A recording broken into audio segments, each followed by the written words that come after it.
तुम अपने माँ के गर्भ से बाहर आ जाओ। सुखदेव मुनि 12 वर्ष के बाद मातृ गर्भ से बाहर निकलते हैं और जन्म लेते ही वन की ओर चलना प्रारंभ कर दिया। महर्षि वेदव्यास जी के द्वारा स्तुति की जाती है, बार बार पुकारा जाता है, बुला रहे हैं, बेटा सुखदेव हमें छोड़ करके मत जाओ। यम प्रव्रजन्त मनुपेतमपेत कृत्यं द्वैपायनो विरहिता तरयाजुः पुत्रेति तन्मयतया तरवोभिवेदो हम सर्वभूत हृदयं मुनिमानतोऽस्मि। यम माने जो, कौन? श्री सुखदेव जी महाराज वन की ओर चलना प्रारंभ कर दिया। पिता के द्वारा बार बार पुकारा जा रहा है, बेटा सुखदेव वापस आ जाओ। पुत्रेति तन्मयतया, पुत्र में तन्मय होकर के, विनय में व्याकुल होकर के बार बार महर्षि वेदव्यास जी पुकार रहे हैं, बेटा वापस आ जाओ। लेकिन धन्य है सुखदेव जी महाराज जो पीछे मुड़ करके देखना भी उचित नहीं समझते। वन की ओर चलना प्रारंभ कर दिया। वन में जाकर के वृक्ष के नीचे बैठ करके समाधि लगा लेते। जैसे समाधिस्थ हो गए, यहाँ महर्षि वेदव्यास जी भागवत जी की रचना तो पहले ही कर चुके हैं और भागवत जी के अधिकारी जो है ना वो कोई और नहीं, सुखदेव जी महाराज के अलावा। क्या सुखदेव महाराज के अलावा कोई नहीं था इस मृत्यु लोक में कि महर्षि वेदव्यास जी ने सुखदेव जी को ही प्रदान किया? क्यों? क्योंकि अधिकारी सिर्फ सुखदेव जी ही थे। भागवत हर व्यक्ति वाचने का अधिकारी नहीं है। भागवत का अधिकारी बहुत कम लोग होते हैं।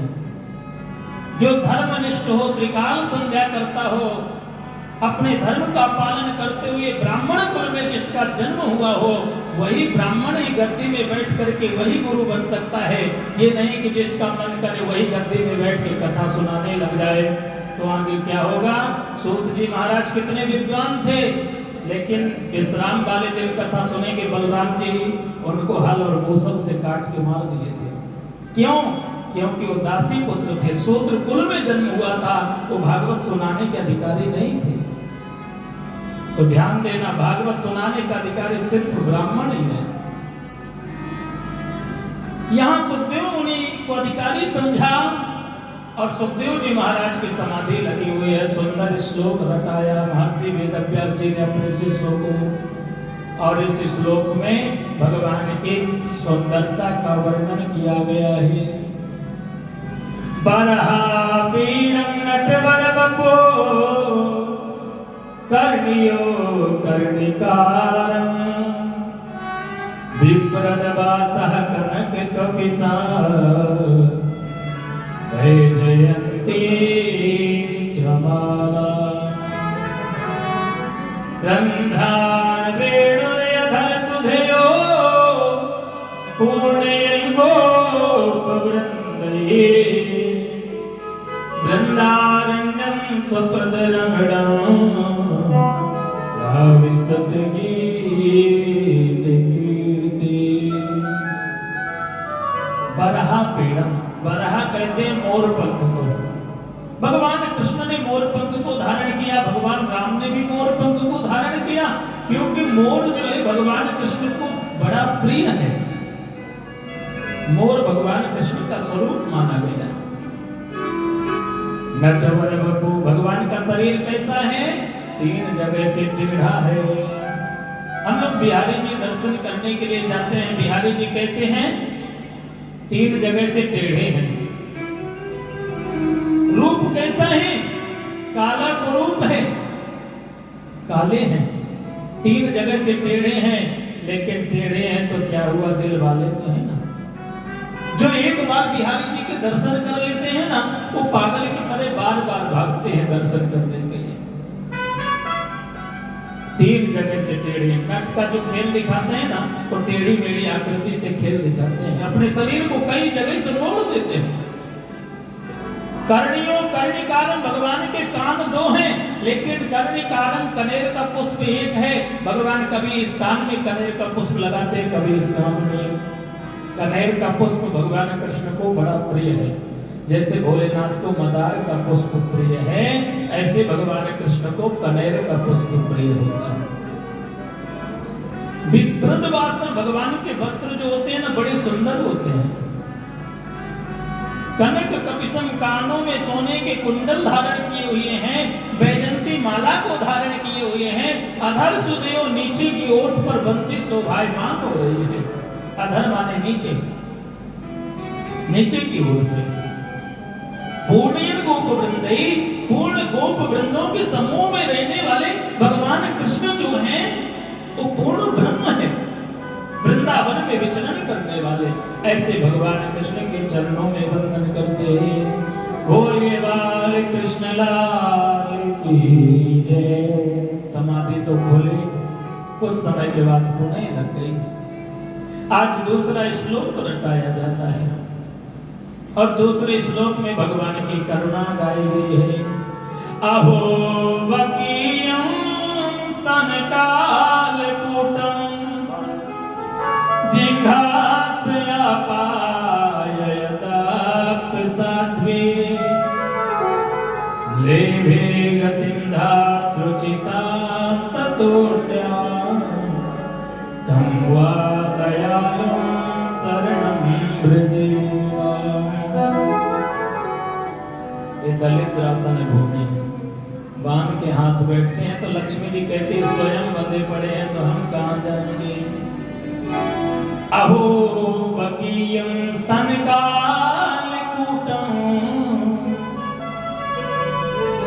अहो अरे देखो, वो बकी नाम की राक्षसिन कौन? पूतना। स्तनों में कालकूट विष धारण करके गई गोविंद को मारने के लिए, लेकिन भगवान ने वो गति प्रदान किया जो माता कौशल्या को गति प्रदान करनी चाहिए, माता देवकी को गति प्रदान करनी चाहिए। वो गति भगवान कृष्ण ने किसको प्रदान किया? किसको किया? पूतना को किया। कं वा दयालुं शरणं व्रजेमा। धन्य है, कितने दयालु हैं भगवान कृष्ण जो ब्रज की गलियों में क्रीड़ा करते हैं। आगे चलते हुए जैसे श्लोक सुना, समाधि खुली। व्यास जी के शिष्यों ने कहा यदि ऐसे श्लोक सुनने हैं तो आपके पिता के पास 18,000 श्लोक है, आप चलें। सुखदेव मुनि जाते हैं और 18,000 श्लोकों का विशाल ग्रंथ श्रीमद् भागवत की कथा को ग्रहण किया। पुनः वन में चले गए और अनेक परीक्षाओं में पास हुए। राजा परीक्षित को श्राप लगा। राजा परीक्षित को जब श्राप लगा, गंगा के किनारे सुकरताल वट वृक्ष के नीचे बैठ गए। नारायण प्रभु जाकर के सुखदेव मुनि को आदेश किया, बेटा सुखदेव जाओ, तुम्हारे लायक अधिकारी शिष्य गंगा के किनारे बैठा हुआ है। अत्रेर वसिष्ठश्च वनस्सरत्वा नरेष्टनेमिर भृगुरांगिराष्ट्रा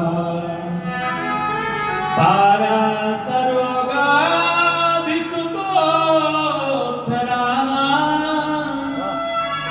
उत्तथ इंद्रा प्रमदेत्न बाहु। अत्रि मुनि वशिष्ठ च्यवन, यहाँ तक कि बाबा पाराशर मुनि महर्षि वेदव्यास जी का आगमन हुआ, लेकिन राजा परीक्षित के जो श्राप लगा हुआ है, कोई ये विचार नहीं कर पा रहे कि राजा परीक्षित को श्राप से कैसे मुक्त किया जाए। नारायण प्रभु के द्वारा सुखदेव मुनि को आदेश किया गया और सुखदेव जी महाराज दिगंबर कौपीन धारण करके, शरीर में वस्त्र भी नहीं है, सिर्फ कौपीन है, और चलना प्रारंभ कर दिया। आइए हम और आप भी दर्शन करते हैं। हर की कथा सुनाने वाले, प्रभु की कथा सुनाने वाले, तुमको लाखों प्रणाम, तुमको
अंतर्यामी हम पत्नी और न जाने तुम घट घट अंतर्यामी हम पंडित और अज्ञानी तुम घट घट अंतर्यामी पत्नी और न जाने तुम घट घट अंतर्यामी हम पतित और अजानी गीता ज्ञान सुनाने वाले हो गीता ज्ञान सुनाने वाले गोविंद नाम बताने वाले गोविंद नाम बताने वाले तुमको लाखों प्रणाम तुमको लाखों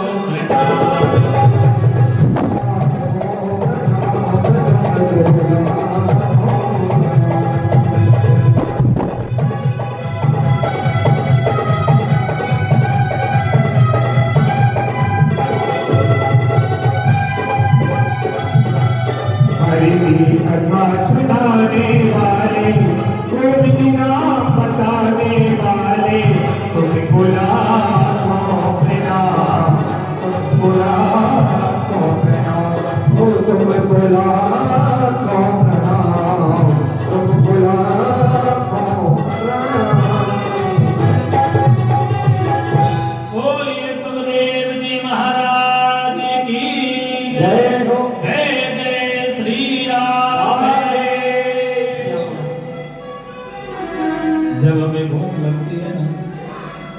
भोजन की थाली के पास जाना पड़ता है, पूजा करने के लिए मंदिर जाना पड़ता है, ऐसे ही कथा सुनने के लिए कथा प्रांगण में जाना पड़ता है।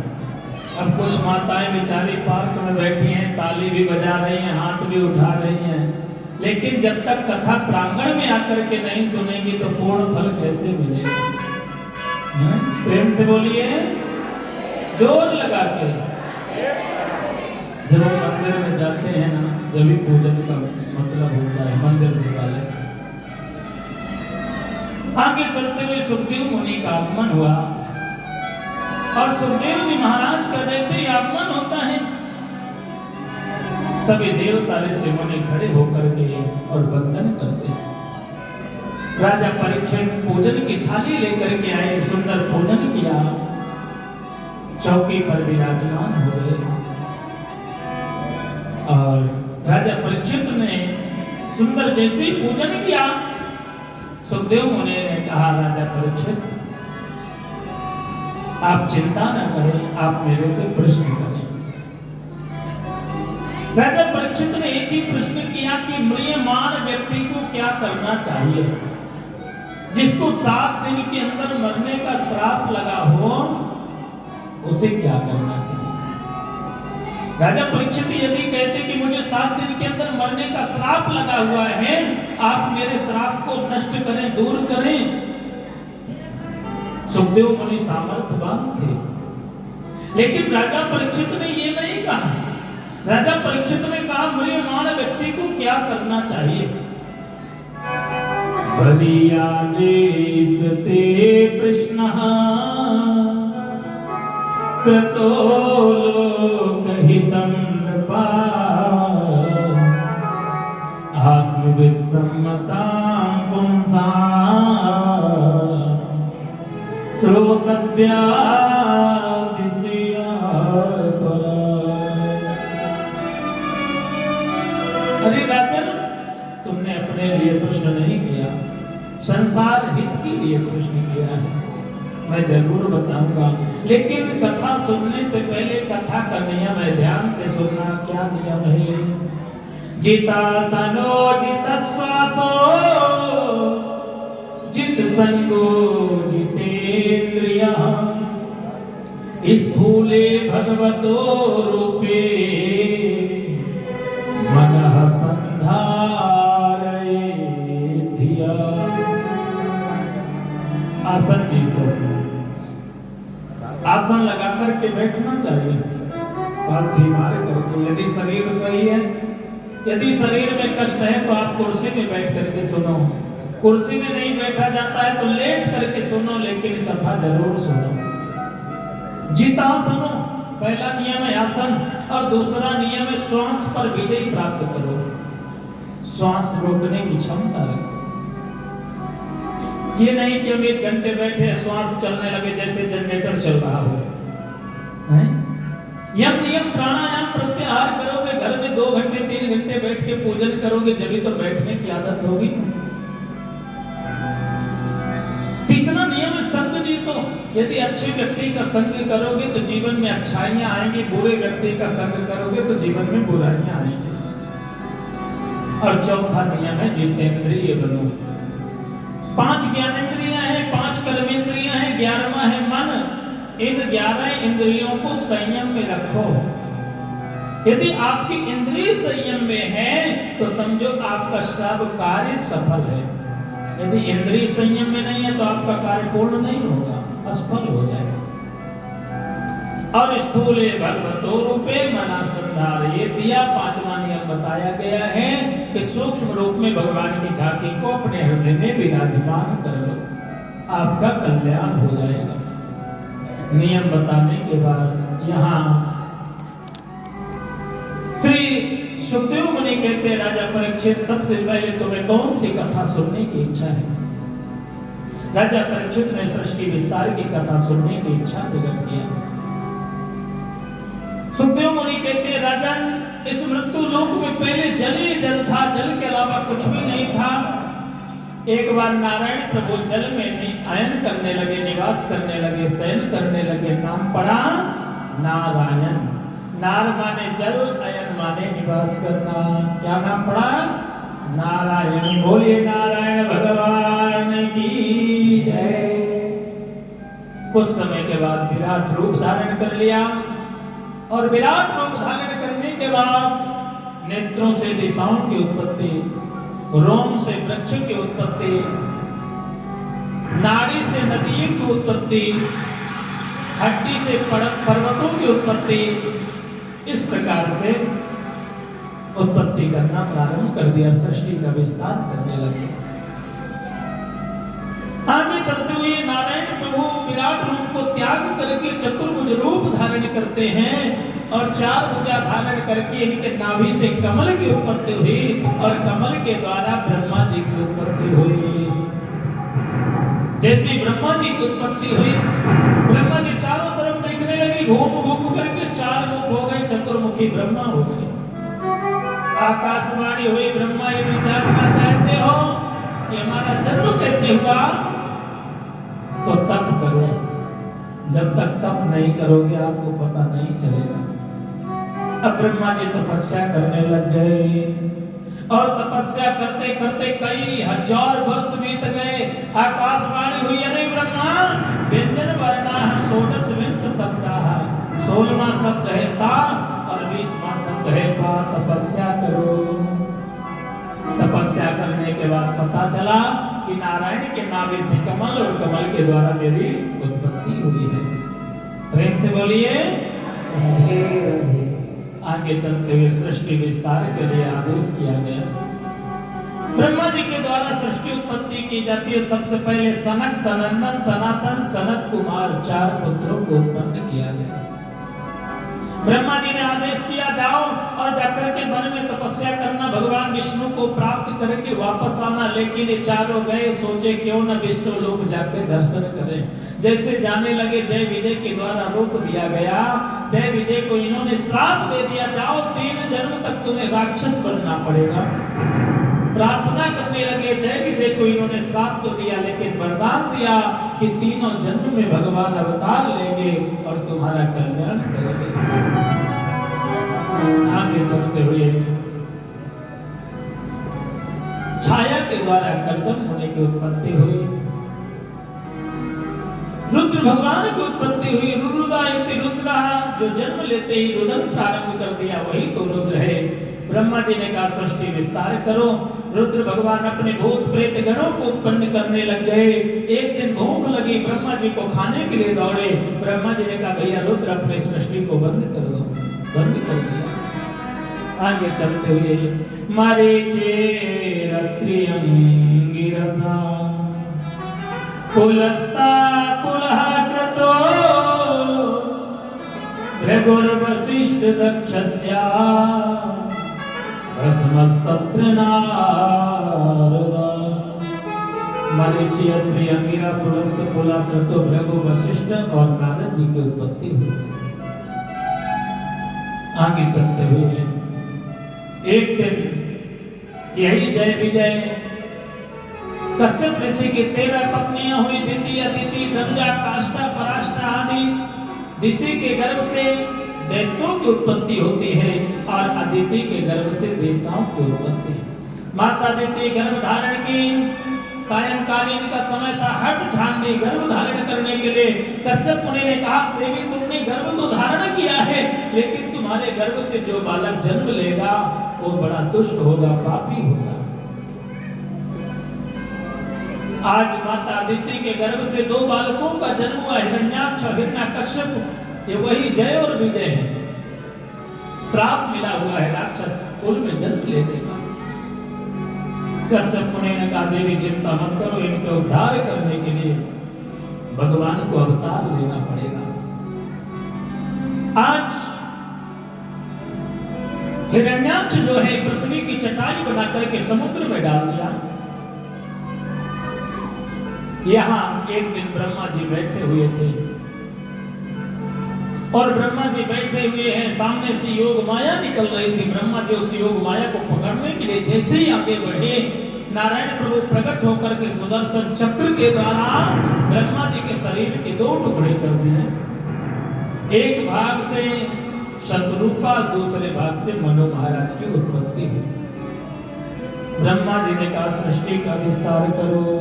मनु महाराज ने कहा हे ब्रह्मा जी कैसे सृष्टि की उत्पत्ति करें, क्योंकि पृथ्वी जो है वो तो जल में समाहित हो गई। ब्रह्मा जी बैठे थे, छींक आई और छींक से नासिका से 12 भगवान की उत्पत्ति होती है। बोलिए 12 भगवान की जय हो। और 12 भगवान समुद्र में गोता लगा करके पृथ्वी को जैसे लेकर के आ रहे थे, यहाँ हिरण्याक्ष युद्ध के लिए ललकारने लगा नारद जी को। नारद जी ने कहा जा भैया 12 भगवान पृथ्वी को लेकर के आ रहे हैं, उनसे युद्ध कर ले। 12 भगवान को ललकारने लगा। 12 भगवान एक मुक्का प्रहार किया और हिरण्याक्ष का नाम सत्य हो गया। पृथ्वी की स्थापना हुई। मनु महाराज को आदेश किया गया और मनु महाराज शत्रुपा के द्वारा सबसे पहले 3 कन्याओं का जन्म हुआ। मनोस्तु शत्रुपाया त्रिस्त्रः कन्याश्च जग्गिरे आकुतिर्देवहूतिश्च प्रसूतिरिव विश्रुता। आकुति, देवहूति, प्रसूति 3 कन्याओं का जन्म हुआ। आगे चल के 2 पुत्रों का जन्म हुआ। प्रियव्रत और उत्तानपाद वंश का विस्तार किया गया, वर्णन किया गया। आकुति के गर्भ से, आकुति का विवाह किसके साथ हुआ? रुचि प्रजापति के साथ। और इनके यहाँ आकुति महारानी के गर्भ से एक बेटा और एक बेटी का जन्म हुआ। बेटा का नाम हुआ यज्ञ और बेटी का नाम हुआ दक्षिणा। जब हम लोग यज्ञ करते हैं तो दक्षिणा देते हैं। यज्ञ भगवान की पत्नी हुई, आगे चल के दक्षिणा है। प्रेम से बोलिए। देवहूति का विवाह कर्दम मुनि के साथ हुआ। पहले तो मना कर दिया था, लेकिन फिर उनके मन में लालसा हुई कि मेरे भी विवाह होता और विवाह होने के बाद बच्चे होते, मेरा परिवार बढ़ता। भगवान समझ गए और भगवान इच्छा को पूर्ण करने के लिए स्वयंभू मनु की जो बीच की कन्या है देवहूति, उनका विवाह है कर्दम मुनि के साथ संपन्न कराया। कर्दम मुनि के साथ विवाह हुआ और कर्दम मुनि अपने कुटिया में भजन कर रहे हैं। समाधि लग गई। माता देवहूति सेवा करती है। कई वर्ष बीत गए, लेकिन माता देवहूति अपने स्वामी को छोड़ करके अपने मायके को नहीं गई। आज की माताएं यदि पति मंगल जाने लग जाए तो चिंता हो जाती है, कहीं बाबा जी ना बन जाए। प्रेम से बोलिए। माता देवहूति अपने पति की सेवा करते हुए जीवन यापन करती हैं। कई वर्ष के बाद समाधि खुली। कर्दम मुनि ने कहा देवी आपका परिचय। माता देवहूति ने कहा स्वामी मेरा विवाह आपसे हुआ था, आप भूल गए। कर्दम मुनि को याद आई। कर्दम मुनि ने कहा देवी तुम्हारी इच्छा क्या है? माता देवहूति ने कहा स्वामी विवाह के बाद पत्नी की एक ही इच्छा होती है कि पुत्र जन्म ले और परिवार आगे बढ़े। मेरी तो बस एक ही इच्छा है कि मेरे गर्भ से बेटा बेटी का जन्म हो। आज अपनी योग माया के द्वारा कामग्न विमान को तैयार किया। विमान में विचरण करते करते सरोवर में गए और सरोवर में गोता लगा करके कर्दम मुनि माता देवहूति नवयौवन रूप धारण कर लिया। विमान में विचरण करते करते एक एक करके 9 कन्याओं का जन्म हुआ। पहले कन्या क्यों? क्योंकि कपिल मुनि भगवान स्वयं नारायण के रूप में अवतार लेंगे आगे चल के, और कर्दम मुनि ने भगवान कृष्ण से वरदान प्राप्त किया है कि प्रभु आप ही मेरे यहाँ पुत्र रूप में जन्म लो। यदि भगवान पहले ही चले जाते तो कर्दम मुनि गृहस्थ का भोग नहीं कर पाते। आज हमारे घर में 1, 2, 3 बेटियां आ जाएं तो कहते हैं महाराज हम तो मर गए। बेटा जन्म लेता है तो खुशी मनाते हैं, बेटियां जन्म लेते हैं तो रोते हैं। बेटियां 2 कुल का उद्धार करते हैं, अपने माता पिता का उद्धार और ससुराल पक्ष का भी उद्धार करते हैं। प्रेम से बोलिए। आगे चलो। मुझे माँ से मिला ये ही सिला, बेटियां क्यों पड़ा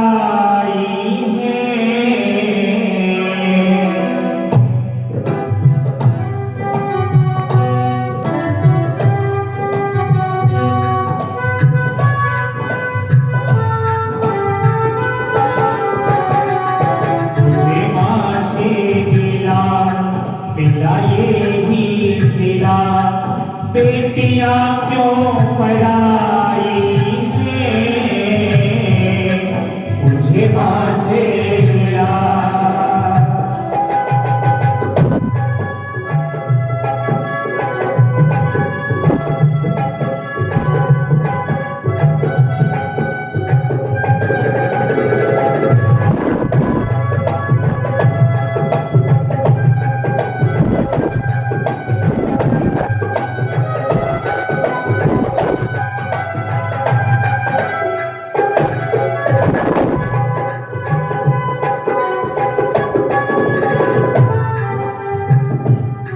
खेली कूदी जिससे आंगन में, वो भी अपना पराया सलामे, वो भी अपना पराया सलामे। एक ही दिन बेटी भी जिस घर में रहती है वो कहती है कि ये गाड़ी मेरी, ये बंगला मेरा, हर चीज में अधिकार जताती है, लेकिन अधिकार जताते हुए भी उसका कुछ नहीं रहता है। खेली कूदी जिससे आंगन में, वो भी अपना पराया सलामे, वो भी अपना पराया सलामे। ऐसा दस्तूर क्यों मेरी माता, शोर किसका चला जिसके आगे, शोर किसका चला किसके आगे, कोई दे ये बता,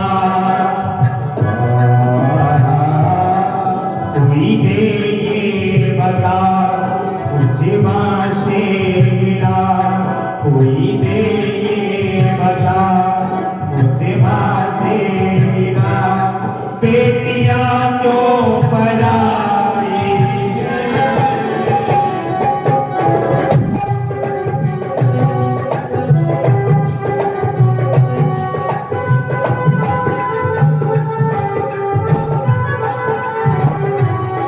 मुझे माँ से मिला, मुझे माँ से मिला, मेरा यही सिला। बेटियां क्यों पराई हैं, मुझे माँ से मिला। आगे चलते हुए 9 कन्याओं का जन्म हुआ और जैसे ही